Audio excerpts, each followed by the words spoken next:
Namaskar.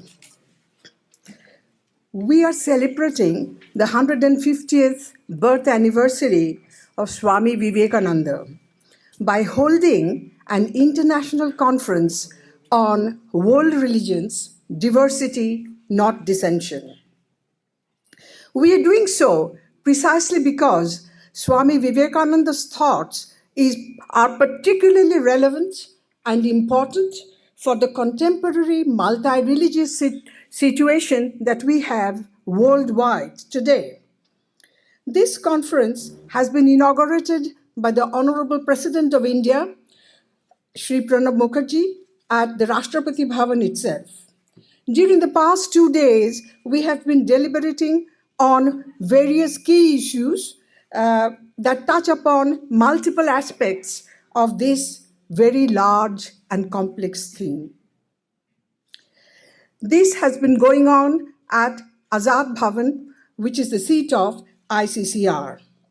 Today is the final session of this international conference.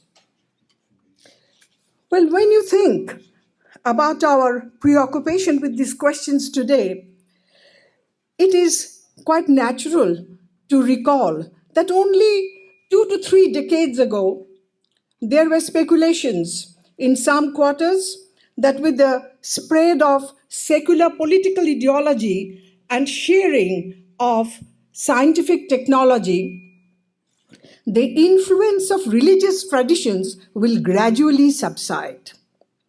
However, that prediction has proven to be wrong. And we know that the religions of the world are very much with us. A common sharing of advanced technology that has facilitated travel and communication in an unprecedented manner has made it all the more clear to us that we are by no means living in a post-religious era.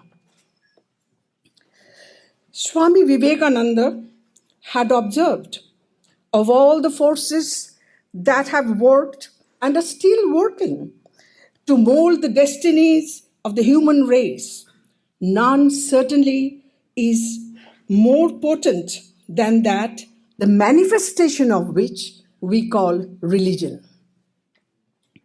Perhaps the single most dominant criterion used in the public discourse for distinguishing the largest human aggregates, one from the other, is by their religious identity, associated with one or another of the religions of the world. Indeed, the world religions still are continuing to be the primary sources from which the largest aggregates of humanity draw their norms and values, derive their sense of collective identity, and seek guidance in times of need.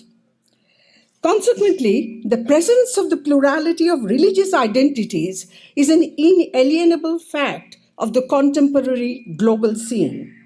It is a phenomenon that has to be dealt with at multiple levels of exchanges and interactions by all of us.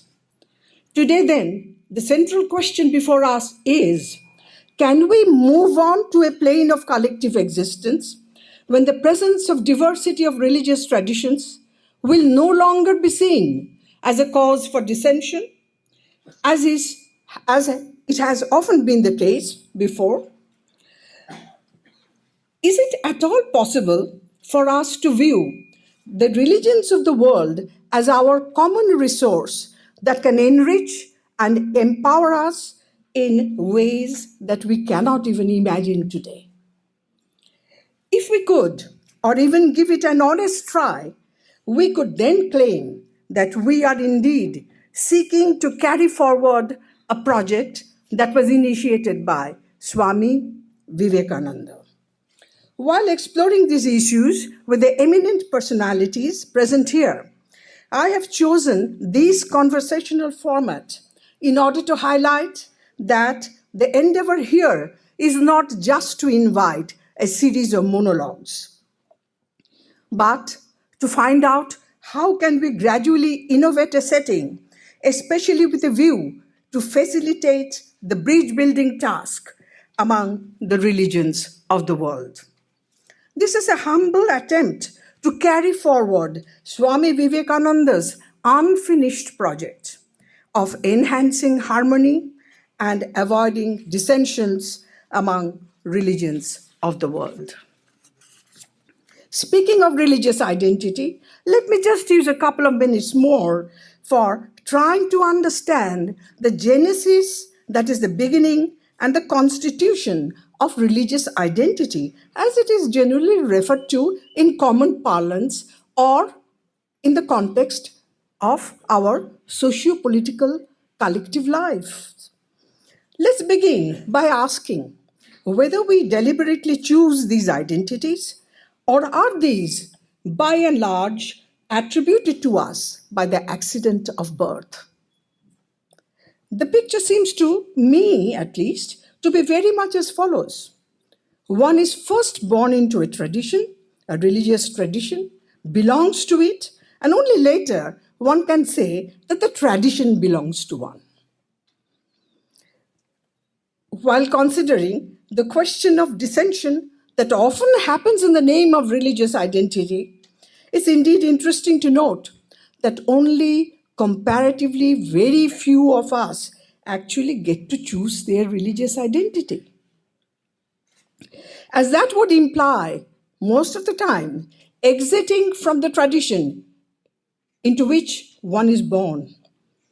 There are such cases, of course. There are examples of persons sitting right here that I know of, where one has been born in a specific religious tradition, into a tradition, and then has exited from it and has chosen another tradition.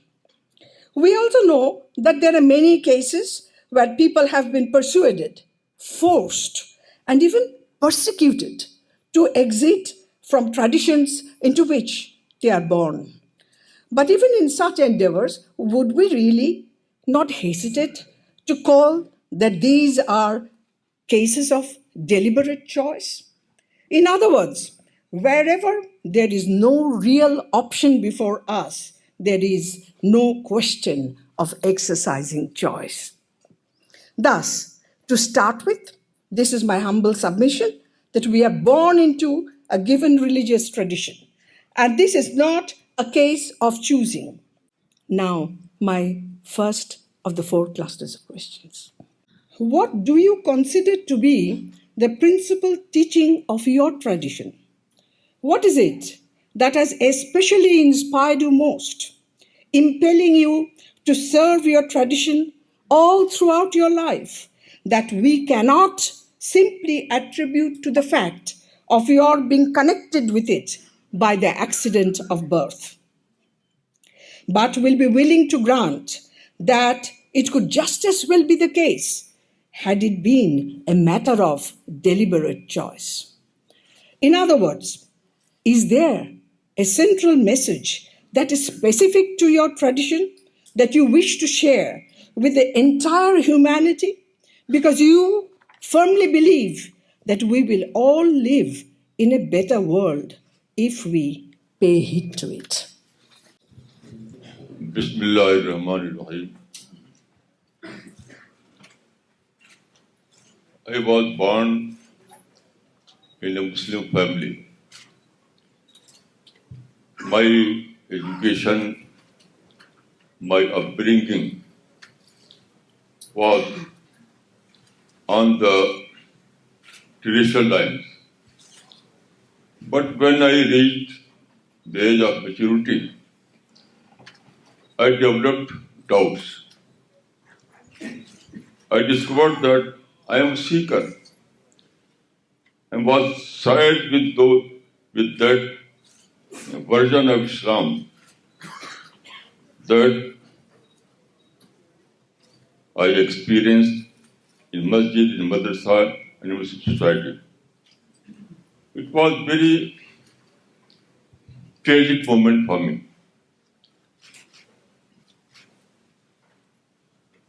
Then unbelievably,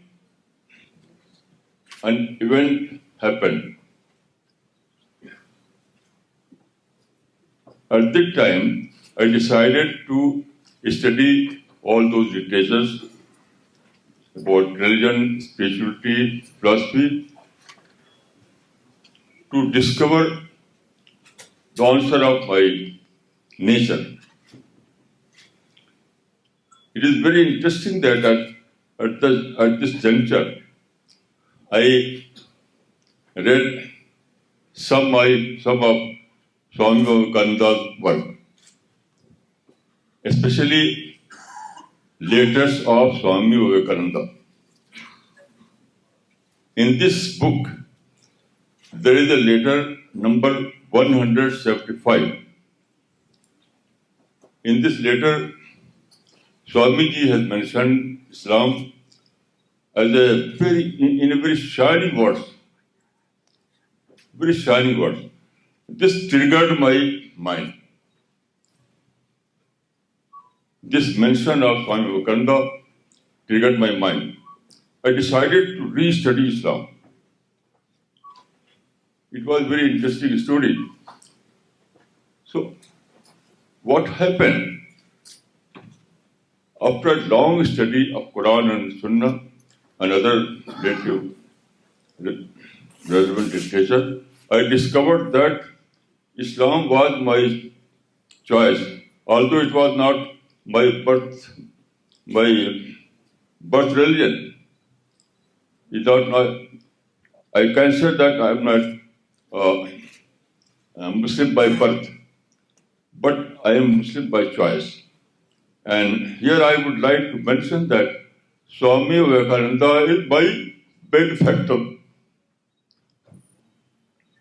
I can say that Swamiji is my benefactor. He gave me a very important clue at that time, because I am a very rational person, very rational. I try to reason out everything. So, due to this mindset, I became dissatisfied with the prevalent version of Islam and also the Muslim society. But after a long study, I discovered that there is a difference between Islam and Muslims. I was confused between the two. Before this study, I was confused between the two. After study, I discovered that there is a difference between Islam and Muslims. If you want to know what is Islam, you have to differentiate between the two. You have to judge Muslims in the light of Islamic teachings and not vice versa. Now, what I discovered during this study, I discovered that there are two basic tenets in Islam. Basic tenets. One is that man should make God his sole concern. God is our sole concern. We have to make him our sole concern. And the other is that well-wishing to all mankind. All these questions were answered. So I can say that I'm not a Muslim by birth, but Muslim by choice. And Swami Vivekananda is my benefactor. I can say that Swami Vivekananda is my spiritual guru.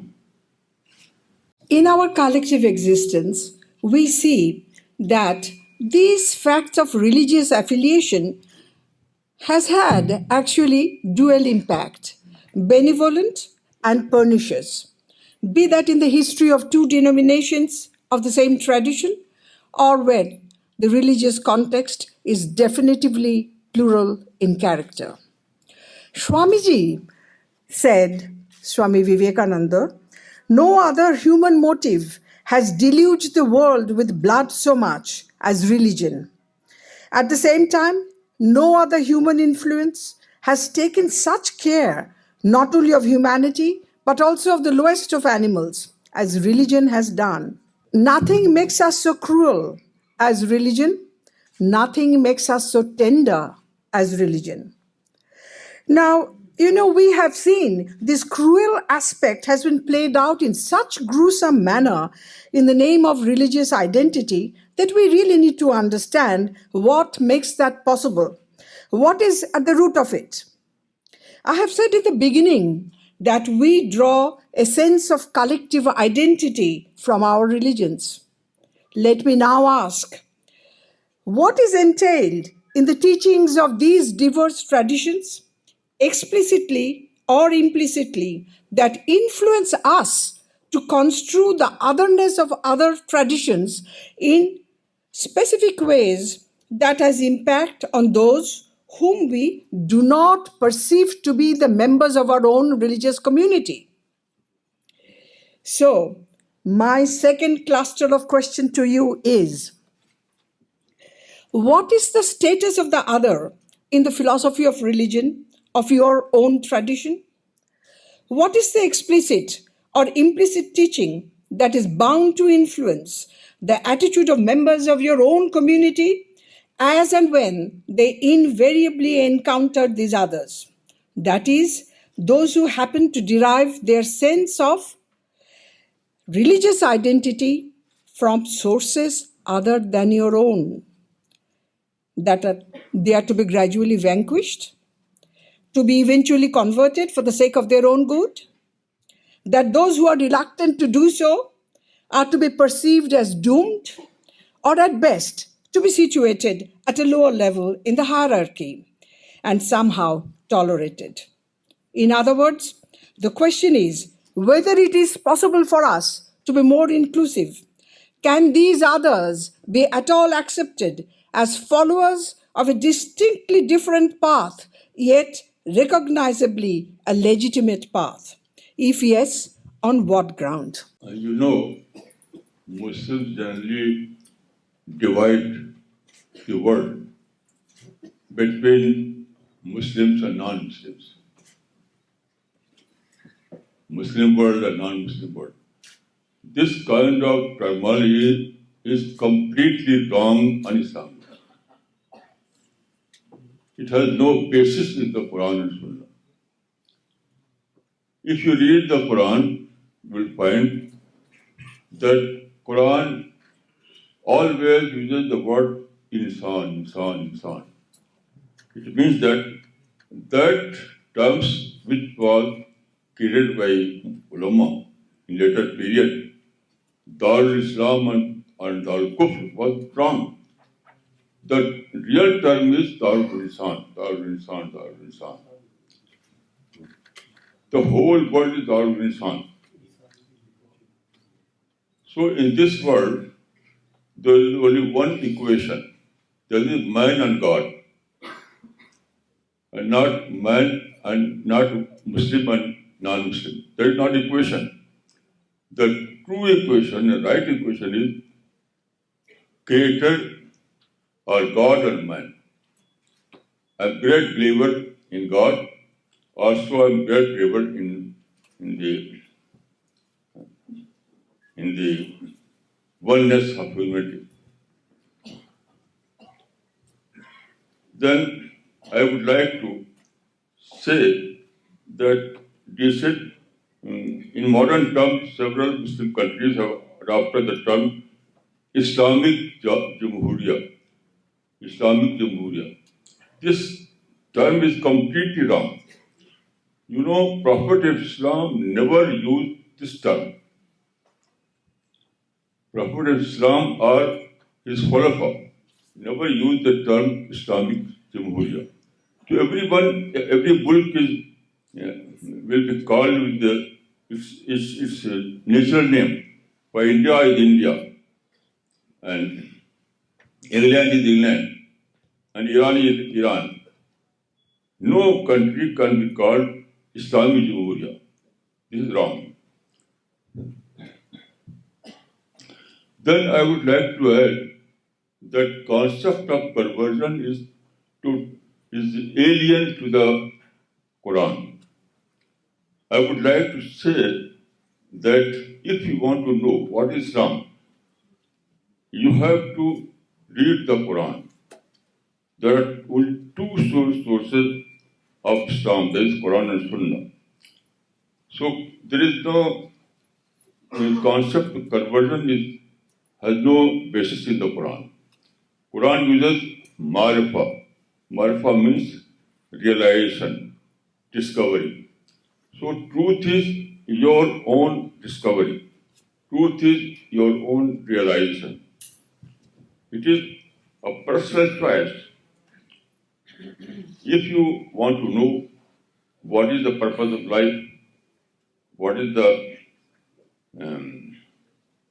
what is death and what is life, in all those questions that is in your mind, if you want to understand about these questions, you have to study, you have to discuss. And after discussion and study, you reach to some conclusion. That is your religion. So religion is your personal choice. There is no concept of conversion in Islam. In conversion, there are two parties, converter and converted. Two parties, converter and converted. But this is not the concept of Islam. In Islam, there is only one party, there is you. If you want to know what is truth, you have to study on your own. And when you discover something as a truth, you have to opt for that. Then there is a question. This world is full of differences. Everywhere there are differences. Among family members, there are differences. And in a society, there are differences.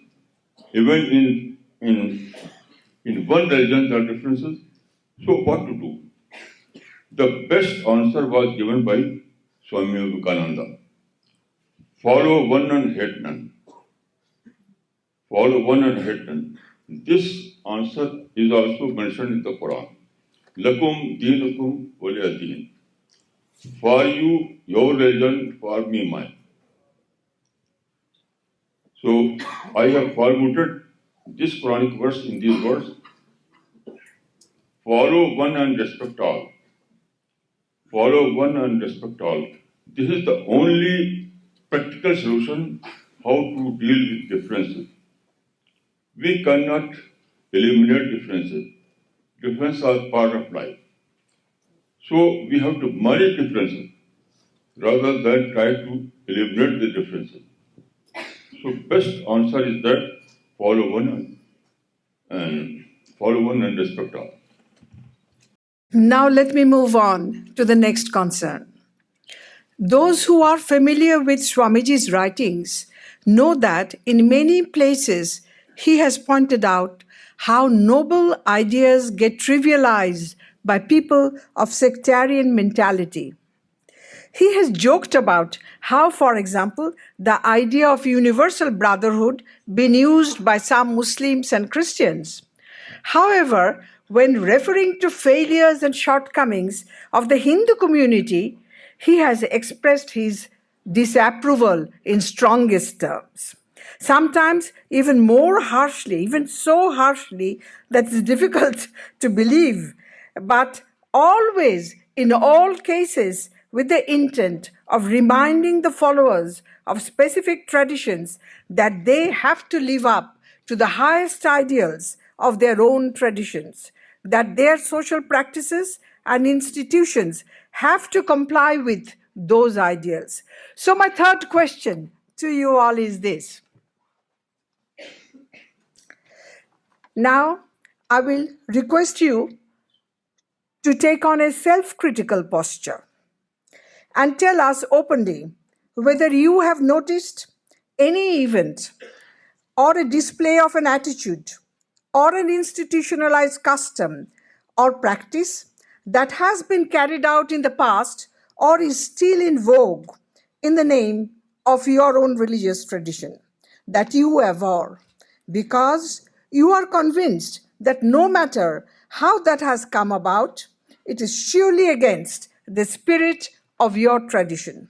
Please give us at least one concrete example and then tell us what you think needs to be done in order to eradicate it or prevent it.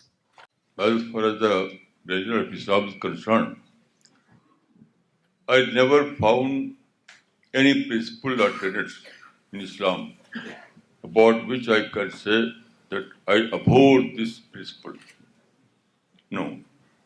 But as far as the Muslim community is concerned, I have a number of complaints towards Muslim community. For example, almost all the present Muslims live in negative thinking. Almost all the Muslims. I traveled so many countries, from India to USA, from India to Arab countries. Everywhere I found that Muslims are living in negativity. They always complain about other nations. Arabs say that America is Adul Islam Rakam Wahid. Other Muslims say America is enemy number of Islam. This is wrong, completely wrong.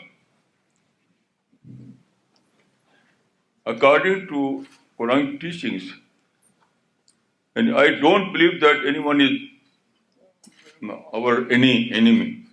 I don't believe this notion. But if there is any enemy, and for the sake of argument, I would say that if there is any enemy, then what Quran says, there is a verse in the Quran, La tastawi al-hasana wal-sayyi'a idfa billati hasan fa'idha alladhi bainaka wa bainahu adawah kannahu waliyyun hamim. It means that do good deed in return for bad deed. And you will find that your enemy has become your dearest friend. What a revolutionary idea. According to this Quranic verse, there is no enemy. Every human being is either your friend or potential friend. So turn this potential into actual. So why complain against enemy? So I have completely reject this idea that world is our enemy. They are conspirator. Then the other aspect of this negative thinking is that when you live in negative thinking, you will lose greatest blessing of God. Because all the blessings of God lies in positive thinking. Positive thinking. If you are a positive thinker, then you is able to develop your mind. Intellectual development and spiritual development completely is based completely on positive thinking. So those Muslims who are living in negative thinking, in negative thought, they have deprived themselves by spiritual development and by intellectual development. So this kind of thinking is completely wrong, and I abhor this kind of thinking. Although all the Muslims are living in this thought. Recently, I participated in a Muslim seminar. There were so many Muslim scholars, and all were educated. And what was the gist of that seminar? They said that Muslims are under siege. This was their word. Muslims are living under siege. This is completely wrong. No, I'm in India. I'm proud to be an Indian because I believe that in India, I'm better than all those Muslim countries. You know, there are 58 Muslim countries. I have traveled to all Muslim countries. But I can say with conviction that in India, I found more opportunity than is prevalent in those Muslim countries. For example, if you want to do something, there are two conditions. One, peace, and the second, freedom. Without peace or freedom, you cannot do anything, any great thing. And I can say, according to my experience, but in Muslim countries, you cannot find the both. If any country there is freedom, there is no peace. And if there is peace, there is no freedom. But in India, I enjoy the both. In India, I enjoy the both. Here I enjoy peace, and at the same time I enjoy freedom. So I always live in shukr that I was born in India. Otherwise it's not possible for me to start this mission. I know so many people who were born in other Muslim countries, and they started mission like myself, and they were gunned down. They are compelled to exile in their country. But I'm here in India. I'm completely free. Completely free. There is no restriction for me. So this kind of thinking, that negative thinking, I abhor it, and I can say that unless Muslims abandon this kind of thinking, they cannot progress. While Swamiji was alive, at that time there have been several attempts to bring traditions together with a view to creating harmony. The culmination of this effort was actually the Parliament of World Religions that took place in Chicago in 1893. Swamiji was aware that harmony among religions of the world still remains merely as a goal. He had frankly admitted that so far that goal has not been reached because of a want of a plan that is practical. He wrote, "That plan alone is practical, which does not destroy the individuality of any man in religion, and at the same time shows him a point of union with all others." I now come to the fourth of the cluster of questions. Please take a few minutes each and indicate a plan of action so that a point of union among diverse religious traditions can be demonstrated as achievable on a collective plane. What is it that we are not doing because of which you think that diversity leads to dissensions, even in our time, when technology has bridged physical distance in an unprecedented manner, giving us opportunity to know about each other's traditions as much as we want to? How do we transform ourselves so that in our zeal to emphasize our distinctness, we no longer feel the need to overlook the overlaps that are there and get ready to recognize our shared common values? Diversity or difference are part of nature. We cannot eliminate the difference from life. So the only option before us is to learn the art of management. We have to learn the art of management of differences rather than try to eliminate it. This is the first formula that I derived from my Islamic studies. Then, according to my experience, difference is not an evil. Not at all. Difference is a blessing. Why? Because difference creates challenge. Challenge leads to discussion, and discussion results into development, intellectual development. This is the formula of life. I always invite differences. I always invite criticism because it is criticism and difference that through which we can develop our mind, our personality. So this is my experience about differences. Then, if this is the situation, then what is the solution? According to Islam, the solution lies in in the same formula which I cited earlier, that follow one and respect all. Here I would like to give a very beautiful example from the life of the Prophet of Islam.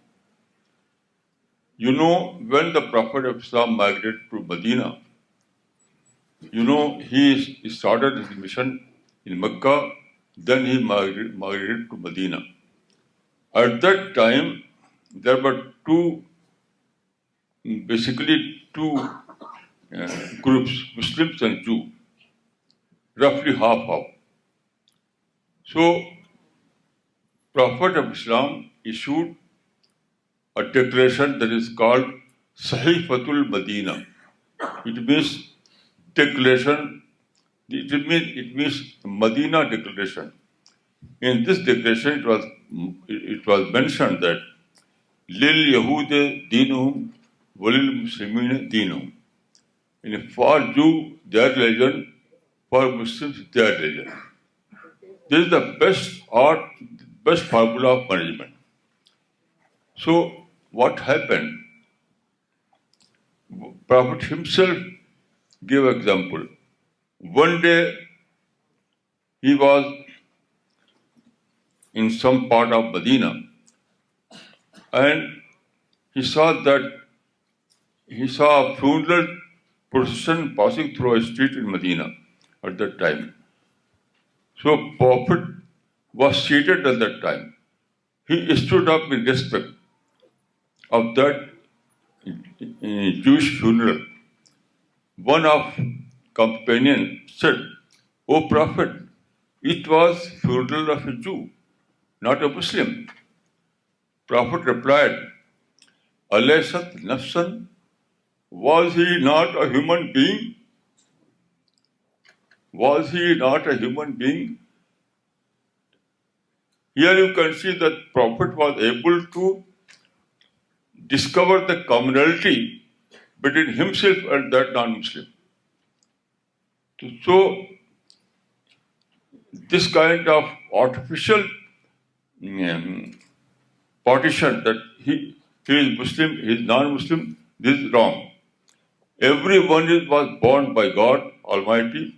Everyone is human being. So he said, Alaysat nafsan, was he not a human being? And when he is a human being, and I am also a human being, so this is the true communality. So this is the right solution to the question of difference or diversity. So according to my experience, this is the simplest and natural formula. Simplest and natural formula. Follow one and respect all. And I have no hate against anyone. I can sit with very with total with love and compassion with anyone. I have no hate in my mind, in my heart. So why? Because I always see man a creation of God. Everyone is creation of God. You all are creation of God. why I hate. There's no difference. So this is the only formula of living in harmony. In this world, it is impossible to eliminate the differences. So we have to learn the art of management, and by following this formula, we can establish a society of harmony. Well, actually, this has been an amazing experience for me from the moment of conceptualization to the unfolding of this event. Now, I know we are in short of time, so let me just express my thanks to eminent personalities like His Holiness Dalai Lama, Maulana Wahiduddin Khan, Dr. Karan Singh, and Reverend Tutu, that because they have so readily accepted my invitation to join this conversational format, which is a little bit different than the other conferences, where we get mostly series of monologues. And I'm really grateful that they have responded so candidly, so sincerely to the questions that we have asked.